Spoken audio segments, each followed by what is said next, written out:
ধর্ষণ কি শুধু রাতে হয়? ধর্ষণ যখন ইচ্ছে যেখানে ইচ্ছে হতে পারে। কারুর ঘরের মধ্যে হয়, কারুর কাজের জায়গায় হয়, কারুর শিক্ষা জায়গায় হয়। তাই ধর্ষণ যে রাত্রিরে মেয়েরা কাজ না করলেই যে ধর্ষণ আটকে দেওয়া যাবে সেটা নয়। তাই সকালে একই ধরনের ঘটনা হলে তাহলে আমরা বলবো এবার মেয়েরা ঘরে ঢুকে যাও, পিছিয়ে পিছিয়ে আমরা নবজাগরণের পেছনে চলে যাব।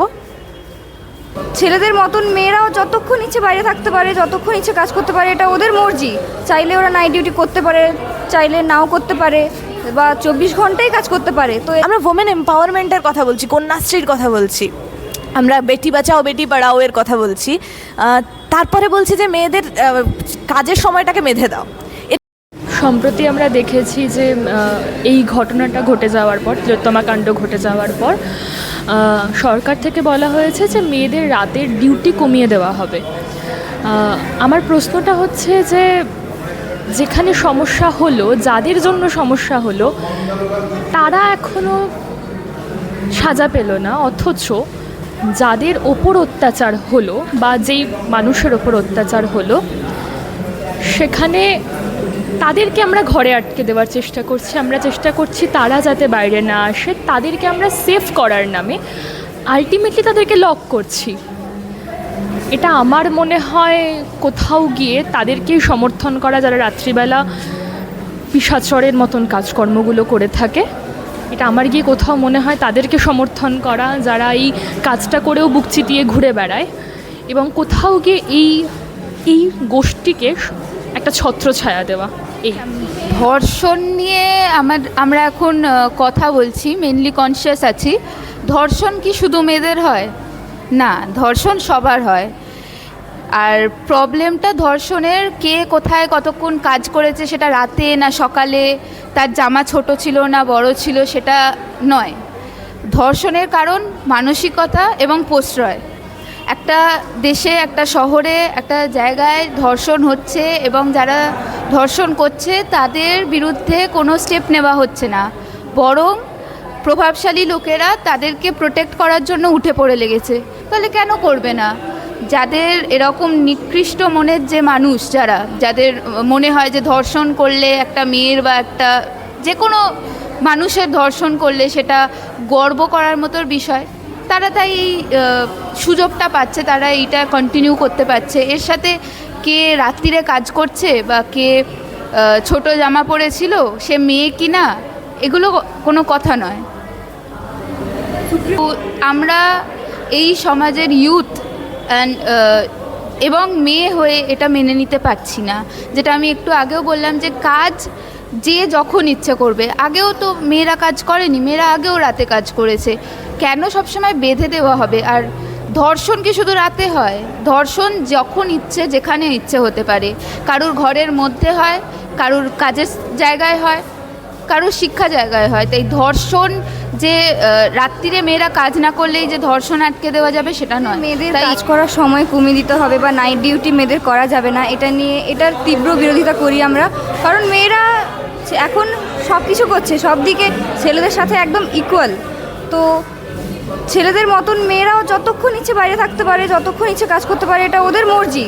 চাইলে ওরা নাইট ডিউটি করতে পারে, চাইলে নাও করতে পারে, বা 24 ঘন্টাই কাজ করতে পারে। তো এখানে মানে মেয়েদের একটা সময়সীমা বেঁধে দেব, এটা কেউ বলতে পারে না যে আমরা মেয়েদের সময়সীমা কমিয়ে দিচ্ছি বা নাইট ডিউটি মেয়েদের এবার করা যাবে না, এরকম কোনো নিয়ম হতে পারে না। তো এর তীব্র বিরোধিতা করি, এবং মেয়েরা যতক্ষণ ইচ্ছে কাজ করতে পারবে। মেয়েরা এখন ছেলেদের সমান হয়ে গেছে, কোনো দিক থেকে পিছিয়ে নেই। সো একটাই বক্তব্য যে মেয়েরা নাইট ডিউটি করবে।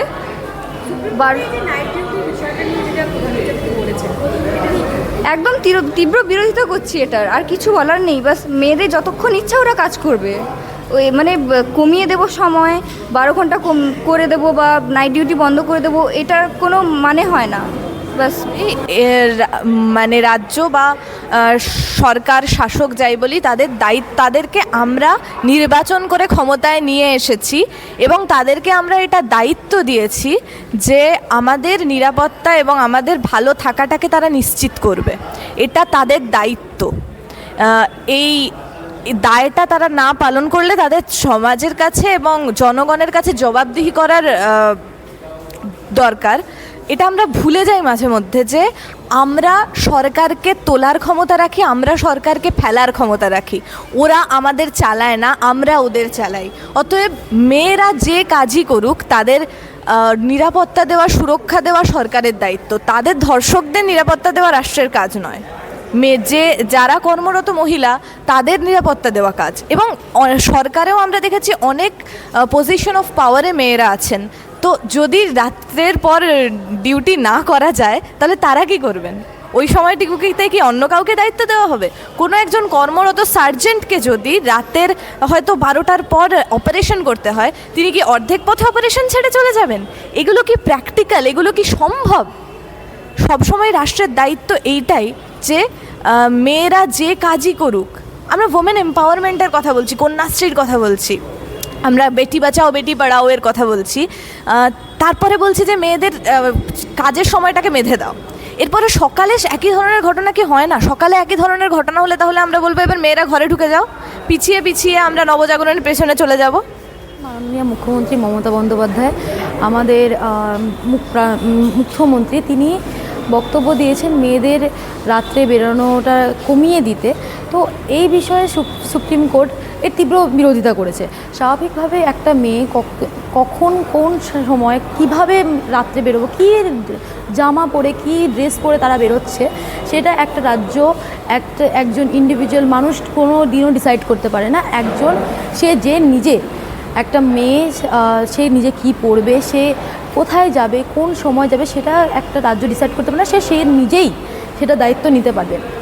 তো এই বিষয়ে আমরা সবাই তীব্র বিরোধিতা করি। মুখ্যমন্ত্রী এত ধামাচাপা দেওয়ার পরেও যখন দেখছেন যে এই বিষয়টা ধামাচাপা পড়ছে না, তো সেই বিষয়ে উনি এখন এইগুলো বলার চেষ্টা করছেন যে উৎসবে ফিরে আসুন, আপনারা একটু উৎসবে ফিরে আসুন। তো এই ছাড়া সম্ভব না। যতক্ষণ না বিচার পাচ্ছি আমরা কখনোই থামবো না। আমাদের লড়াই চলছে এবং চলবে।